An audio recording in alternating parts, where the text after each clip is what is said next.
Okay, so this is the focused assessment.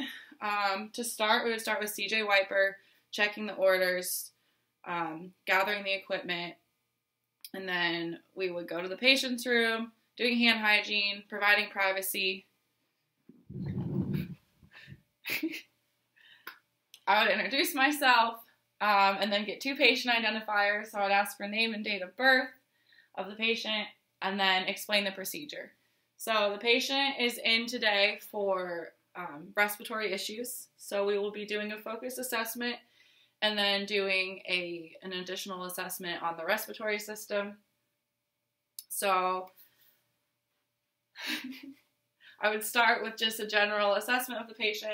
We could assess the orientation, doing that by asking the patient various questions to determine mental status.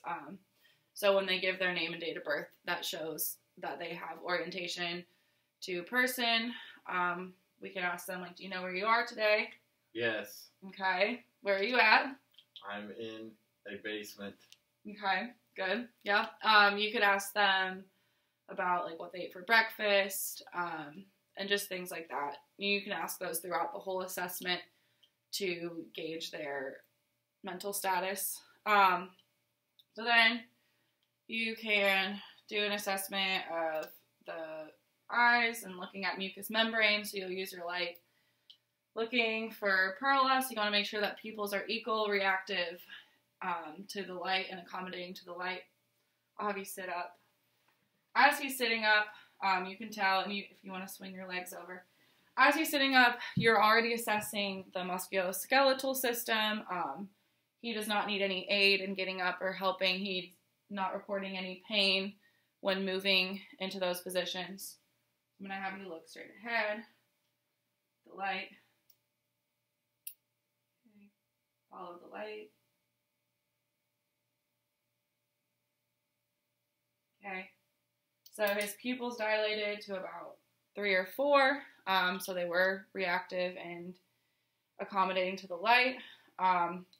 We can assess in the mouth, assess the mucous membranes, open up.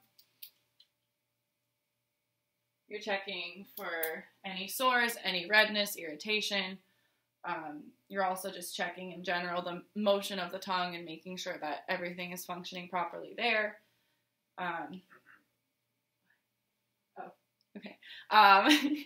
And then you will also be assessing respiratory rate. So you'll be looking for any signs of distress, and checking the overall respiratory rate, making sure that there is no wheezing or visible, like when you're looking at them, visible issues with the breathing. If they have a cough, you'll want to note that. When you do vital signs, you can look at their oxygenation level. So since this is a respiratory assessment in addition to the focused assessment, I'm going to go ahead and start with that portion. So he's not visibly distressed with breathing, so we would move forward with the respiratory assessment. So you're going to start by inspecting overall. Like I said, we were already looking at the respiratory rate, looking at how deeply and heavily he was breathing. And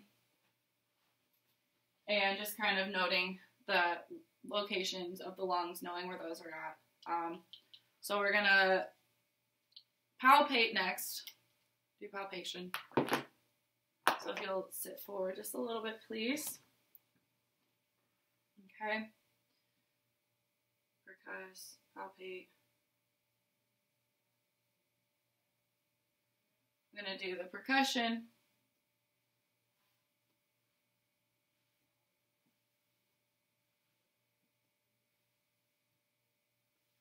And you're doing that in the Z pattern. You can do tactile fremitus. So, say blue moon. Blue moon. Okay, say blue moon. Blue moon. Say blue moon. Blue moon. Okay, you're feeling for the vibrations. And then you can also do the expansion, chest expansion. So breathe in. Breathe out. Okay, so your hands should be going up like that as the lungs expand. We're going to oscillate.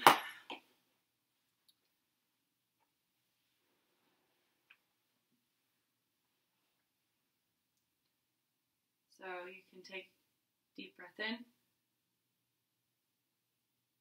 out. Deep breath in, out. Deep breath in, out. Deep breath in, out. So you do that in the same Z-shaped pattern, having them breathe in fully and exhale fully each spot that you listen at. And you can do those things and assess the anterior side too. Again, doing the percussing in the different spots and then listening to the breath sounds. So then we can move on to listening to the heart sounds. So you'll listen in the 5 places: pulmonic, aortic, Erb's point, mitral, tricuspid spots.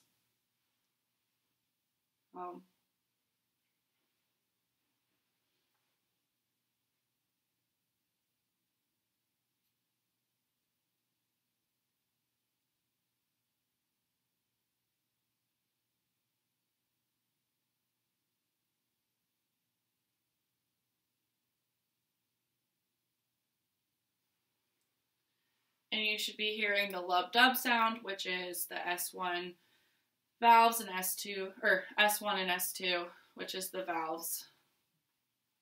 So you should be able to hear those. And then we can do the gastrourinary assessment. So there are no drains and tubes on the patient. We would, make sure if they've gone to the bathroom that we're assessing the intake and output. You can have them lay down. So we'll go ahead and lay down. And you're just going to be, you're going to palpate, or you're going to auscultate first. You want to auscultate first so that you can hear the bowel sounds properly. You'll listen in each of the quadrants, starting with the lower right quadrant and working your way up and around. I need to plug this in real quick. 1 second. Okay. You want to start over? No, I can actually